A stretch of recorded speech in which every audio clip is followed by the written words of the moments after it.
Hey, True Seekers, welcome back. Zach here. It's Thursday, February 9th, 2017. I want to give you one more piece of evidence of how Super Bowl 51 was scripted with the Patriots' record 25-point comeback, coming back from down 28-3. Record comeback in the Super Bowl. If you missed my videos 2 weeks before the Super Bowl, I was explaining why 25 was so significant to this Super Bowl and why the Patriots would most likely win it. For those who aren't aware, this was the 97th season of the NFL. 97 is the 25th prime number. And if the AFC were to win the Super Bowl, which the Patriots play in, the Patriots in the AFC, the Falcons in the NFC, if the AFC were to win with the Patriots winning the Super Bowl, it'd be the 25th Super Bowl win all time for the AFC on 2/5, the date, kind of like 25. And also, it would be Tom Brady's 25th playoff win ever. if you missed the Tom Brady storyline after the game, they said it was his 51st comeback drive ever to win Super Bowl 51. And also, it was the Patriots' 51st playoff game all time. It was also the Falcons' 51st season. The head referee was number 51. We're about to talk about Lady Gaga and how her birthday foreshadowed what the outcome of the game would be and even the comeback score. And if you missed my video on The Simpsons, we'll recover that. Anyway, Lady Gaga was the halftime entertainment for the Super Bowl. Her birthday, March 28th. 28/3 or 3/28, kind of like the score, 3-28. And for anyone who would call coincidence, understand that earlier this year, it was October 11th, 2016, I uploaded the video. On that day, I uploaded a video about this Simpsons episode right here and what it had to do with Super Bowl 51 and the Patriots likely being in it. It was season 28, episode 3, that came out October 9th, 2016, which was Tom Brady's first came back from his Deflate Gate suspension. That episode came out the same night that Tom Brady played in Cleveland, winning his first game back. Bill Belichick got his 227th career win. He started his coaching career in Cleveland. Anyway, Simpsons season 28, episode 3, 28-3, 28-3 comeback. This episode, it came out 119 days before the Super Bowl. 119, very special number. Notice the name Bonkowski. This is the character name for Rob Gronkowski in the cartoon. Bonkowski in Gematria sums to 119, just like Springfield, where the Simpsons are set. 119, very special number we talk about often. 119 days from this episode to the Super Bowl. And notice the number 98 over here. That's no coincidence either. In Gematria, Tom Brady equals 98. The only other QB that does is Eli Manning, the kryptonite for Tom Brady. Interesting that next year will be the 98th season of the NFL. But anyway, 28-3, Lady Gaga's birthday, March 28th, also the year 86, and approaching 31, which we'll get to. In Gematria, Lady Gaga sums to 31, just like Houston. The Patriots, in their comeback, scored 31 unanswered points against the 31-year-old Matt Ryan. Matt Ryan in Gematria sums to 31, I should mention. From the date of the Super Bowl, February 5th, to Lady Gaga's upcoming 31st birthday, 51 days. Again, Houston hosted the Super Bowl, Super Bowl 51. Houston Texans equals 51. So 51 days after the Super Bowl is Lady Gaga's 31st birthday. You see this? Oh, boy. As for her being born in 86, Deflate Gate, something I've talked about many times, equals 86, like symbol, like triangle, like pyramid. Got a lot of Deflate Gate headlines when that story was big, with 86 coded front and center. Tom Brady, at the end of the Deflate Gate season, or related season, it's been going on now, wins the Super Bowl. And again, The Simpsons, season 28, episode 3. I've been explaining to people, professional sports are scripted like theater. If you read the clues correctly, you can guess the narrative. And you know what? For all the people who want to hate on my Giants and Colts pick, remember, that pick came from a year ago. That began February 2016. I made the bet in March. Week 1, when week 1 rolled around, I told everyone, you know what? I could be wrong. There's some major clues here that the Patriots are going to be in the Super Bowl. Bill Belichick equals 97 season, plus so many other things. I told people right away, it might be the Patriots after all.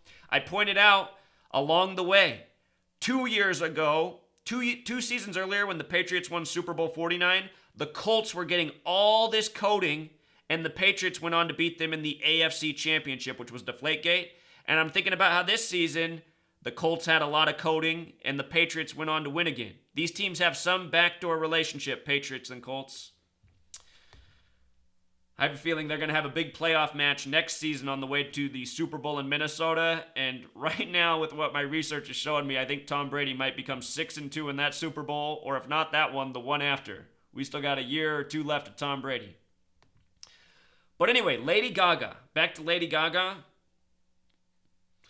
You see this performance she had? She had drones in it. And I thought, how weird they're using drones. Just think about all the drone symbolism we've seen in society. We've seen drones bombing people in wars. We've heard about drones spying on people, collecting information. We've seen city police departments in the United States in the last half a decade buy their own drones. Who knows what they're doing with them? Now in a Super Bowl, drones being used as a part of the entertainment, part of the symbolism. And when I saw this, it made me think of the movie Oblivion. And I want to talk about the movie Oblivion. Real quick, I just want to point out that drones has gematria of 39. Huge number on this Super Bowl. Remember, Tom Brady was 39 years old. Just before the game, we saw 39-year-old Paul Pierce, number 34, play his last game in Boston. The weekend before, we saw in the WWE Royal Rumble, we saw John Cena, whose name equals 34, who's from Massachusetts, the Boston area, defeat a man who claims Atlanta is his city. John Cena, also 39 years old, name gematria of 34 like the winning score of the Patriots. I showed how his full name, John Anthony Felix Cena, equals 97 like the 97th season of the NFL. But anyway, Super Bowl 51 had a lot of 39 symbolism on it. NRG, the name of the stadium, equals 39. Construction began March 9th, plus so much more. LI, the Roman numerals for the Super Bowl, break down to 39. So interesting that drones has gematria of 39. In the film Oblivion, which came April 19th, 2013, in that film, there's a scene where Tom Cruise, who repairs drones, he's standing in the middle of a broken football stadium that's supposed to be in New York. And in the movie, he says that's where the last Super Bowl was ever played. And they show the year 2017. So in that film, they say 2017, the last year of a Super Bowl. It's got this reference to a drone in a stadium, And then lo and behold, here in the Super Bowl for 2017, we get drones. And here's what's so interesting. The film title Oblivion, I've been pointing this out for more than a year. Oblivion in gematria sums to 44, just like how the date of the Super Bowl had 44 numerology. And I thought that was interesting. 2017 Super Bowl, film title, key moment in the movie. The drone is number 166. What's really strange is September 11th equals 166, and this past NFL season, the first Sunday was September 11th, week 1. And the Atlanta Falcons, who lost in the Super Bowl, their head coach, Dan Quinn, his birthday is September 11th. What else is interesting is 911, the emergency dialing code. The alt dialing code for 911 is 112. Houston, in simple English gematria, equals 112. So anyway, 166, reference to 2017, the 2017 Super Bowl, ends with a drone performance, or at the midway point it did. This 166 number, though, just so interesting. Twin Towers equals 166. Think about that in regards to September 11th. Tetragrammaton. The White House, Donald Trump, began his presidential campaign June 16th. One World Order, 166. Annuit Coeptus on the dollar bill.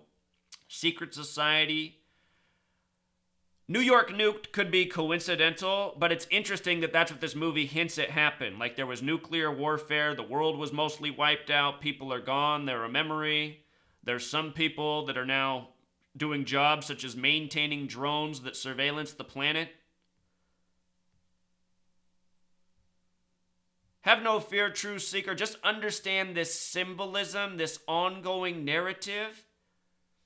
You know, it's like at the same time it's trying to clue us into our reality while mocking us, by the numbers. And one last thing that I just caught, NASA on February 5th, 2017, 4 days before the Super Bowl, uploaded this video of these astronauts. You can watch this video on NASA's website. They're doing backflips here in the football jerseys. But what I was thinking is, how in the world do these astronauts know to bring football jerseys with number 51s on them for Super Bowl 51 and for the right teams to be in Super Bowl 51? So I thought, maybe they just got up there. Did they just arrive at the space station? So I looked up their names, and you can verify all this. I'm not trying to mislead you here. This is exactly what it is. The man, his last name is Kimbrough. Supposedly he got on the International Space Station on October 19th, 10/19/1019, lose the 0, 119. Just talking about 119, all-seeing eye. September 11th, 11/9. Peter Tosh, born October 19th, dead September 11th, by the numbers. Anyway, October 19th, 2016 is the day he got up there. So pretty early in the NFL season, he knew to bring his 51 Falcons jersey with him. And this other woman says she got up here November 19th, 1119, okay. And she knew to bring with her, and she's Expedition 5051. Maybe that's why she brought number 51. But she knew to bring her 51 Patriots jersey. And I'm just thinking, what in the world? If you read about what it supposedly costs to send these astronauts and how much they have to pay per pound to ship them up to space, supposedly the fees are astronomical. So, I mean, those jerseys you're looking at cost out of taxpayer dollars, according to what NASA tells us, about $30,000 to bring up just to space. So you're looking at about a $60,000 in cost display based on what NASA tells us. Did they bring other numbers?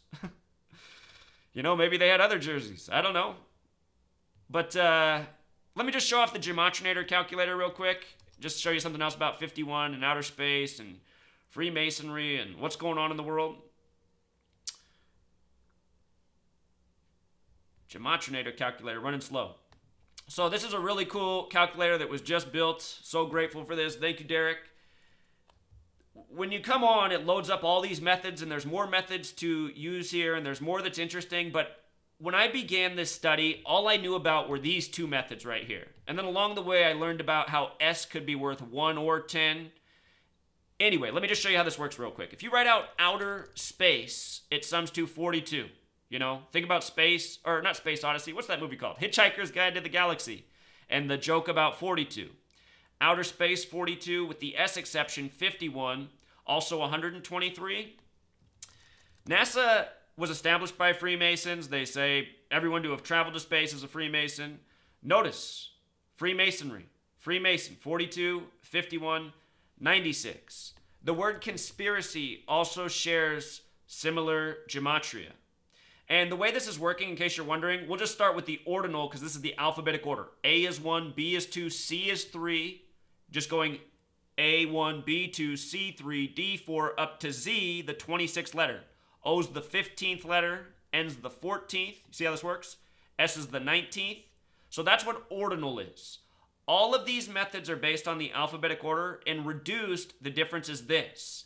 C is still 3 because it's a single digit letter. The point is to make each letter a single digit number. O's the 15th letter. 1 plus 5 becomes 6. That's why O is 6. N's the 14th letter. 1 plus 4 is 5. S is the 19th letter. 1 plus 9 is 10. 1 plus 0 is 1. S is the only letter you have to add together twice. You can make S worth 10, and then that's why conspiracy is 51 with S1 and 60 with S10, because you're adding 9 more. So anyway, Truth Seeker, what I also want to say at the end of this video is I'm getting a lot of people who are messaging me and saying, this work is awesome and I love it and I appreciate it so much, but I'm trying to tell my friends and family and they're calling me crazy. And people are expressing essentially that their friends are their feelings are getting hurt. And, is it even worth being a truth seeker? Is it even worth spreading the knowledge? And, this just happened to me before I made this video. This video would already be uploaded. My sister happened to call me this morning, and I haven't talked to her since Christmas Day. I was with her when I got the news Christmas Eve that my home had been ran into by a drunk driver, which was a 4-hour drive from where I was. And anyway, so I had to leave our family plans that night. It was the last time I saw her. We got along fine while we were down there. But anyway, she just called me up to say if I was done doing this research yet, if I had proven that this was a waste of my time. And I said to her, well, why? I said, no, that's not what's going on right now. I said, I'm almost finished with my book. I'm excited about getting that out. The radio show's going well. And I got the website up. Somebody just built it. And then she just cut me off and she said, Zach, don't you just know you're wasting your time? What are you talking about? And I said, how am I wasting my time? She goes, you should know you wasted your time. You went down to Las Vegas and bet on the wrong football teams this year. And I said, yeah, that's true, Jen, but when you bet, you can be wrong. And she said, so that's proof that your work is wrong. And I said, wait a minute. I said, that's not proof my work's wrong. I've been showing people 2 weeks before the Super Bowl, even before that, why it looks like the Patriots are going to win the Super Bowl this year. As soon as the Giants got eliminated, I put out a video on saying why the Patriots should win the Super Bowl. So what was that, 4 weeks before the Super Bowl? And I just kept showing people why.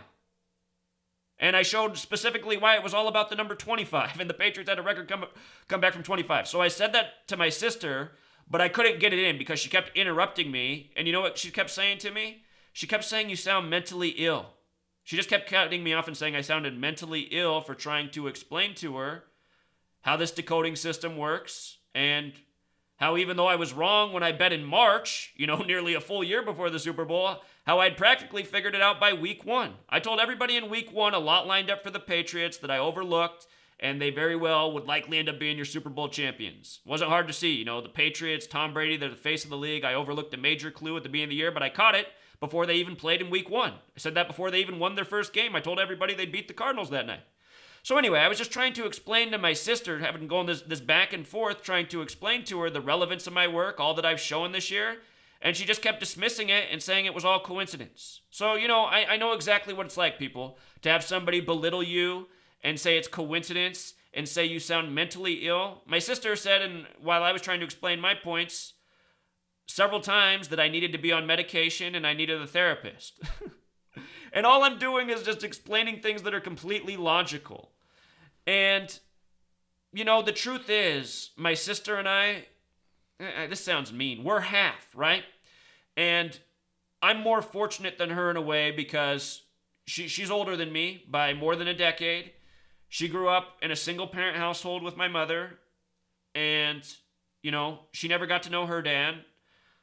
I got to know my father, And my father, pretty sharp guy with certain things, such as numbers. So, I got the blessing of numbers from him. He's always been good with numbers, even though he's not into this study either because he loves sports so much and doesn't want to know that they're rigged. He's cognitive dissonance, but a different thing. But anyway, my sister's not good with numbers, My sister, her claim to fame is being a beautiful woman who's never had to do anything in her life because men have always been attracted to her, So anyway, as she was putting me down and calling me mentally ill, I tried to stand up for myself and say, you know what, Jen, I don't mean to be mean, but I've always been a lot more intelligent than you. As soon as she cut me down, I said back to her, I said, it's unfortunate you didn't get to know your father, but I got a father that gave me a sharp mind, good with numbers, something you've never been. And you're calling me mentally ill for something you don't understand. So what I'm saying, True Seeker, is, I know how it is. These situations put you in fights. Next thing you know, you're saying something that's probably hurting somebody, but, they're saying something hurtful. People don't want the truth in this world. They want to live in ignorance. My sister, she was screaming at me that I'm just wasting my time. And I said, Jen, I'm not wasting my time. I'm exposing what's going on in this world and people need to know. And I tried to remind her that on September 11, 2001, she was calling me, telling me I needed to go to a gas mask and an oxygen supply and water. And she was freaking out on September 11th. And I wasn't freaking out that day. I even told her then, she's a lot older than me. So she's always been like my mom. She was saying, that I was wrong and the terrorists were out there and I needed to be safe. And I said, no, Jen, this is your own government. It's so obvious.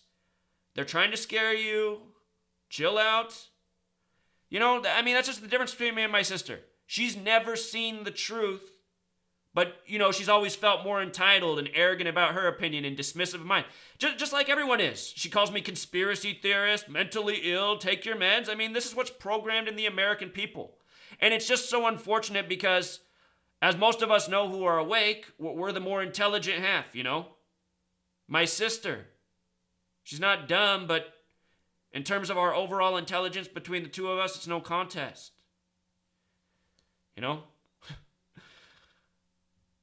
So, you guys just got to make your own decisions. I know what it's like. People don't want to know the truth. It can tear your friends and family apart. I honestly told my sister on the phone that, I don't need her as family. I said she hasn't been anything to me in my adult life. She's just put me down and criticized me for everything. I'm trying to do something nice. I'm excited about what's going on in my life, and she wants to call me mentally ill. She said I need to be institutionalized. It's like, what's wrong here? I'm taking care of myself. I'm paying the bills. I'm putting out knowledge. What's so wrong with what I'm doing? Understand my sister also. Here's a true story about me. When I was younger, my first year and a half out of college, I worked in real estate.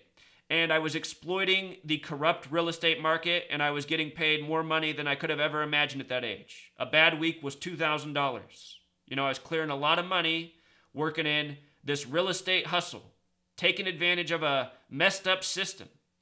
And when I was doing that, I felt guilt. I knew that I was doing this because it was paying me so much, not because it was right. So there just became a day where I just said, I can't do this anymore, and I just quit. I just got tired of being corrupt and pushing through fraudulent real estate deals. And I just said, I need to do something that makes me feel like I have some worth in the world, like I'm giving something back and I'm not just living for dollars. So I gave up a job where I was literally making over 6 figures a year as a young man. And I was smart. I saved my money. I didn't blow it. I saved it. I ended up paying for a master's degree, a house.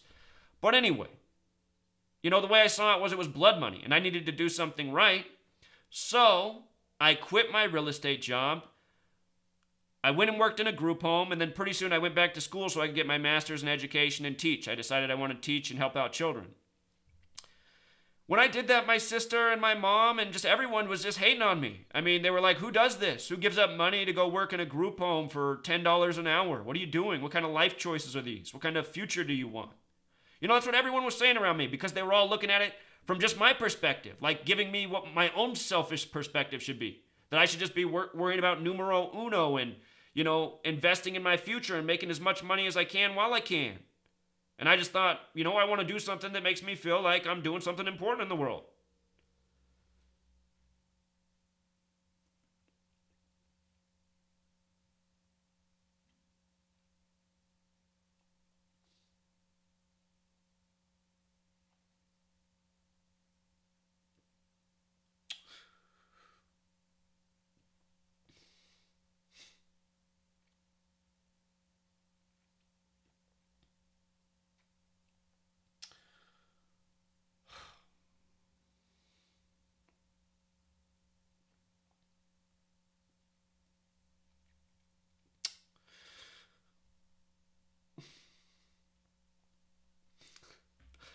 I'm sorry, truth seekers. I didn't mean to cry. I was trying to...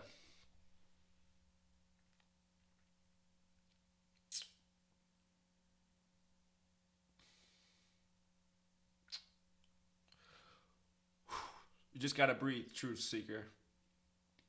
When you're crying, you just gotta breathe. Some men think you're not supposed to cry on camera, and I've...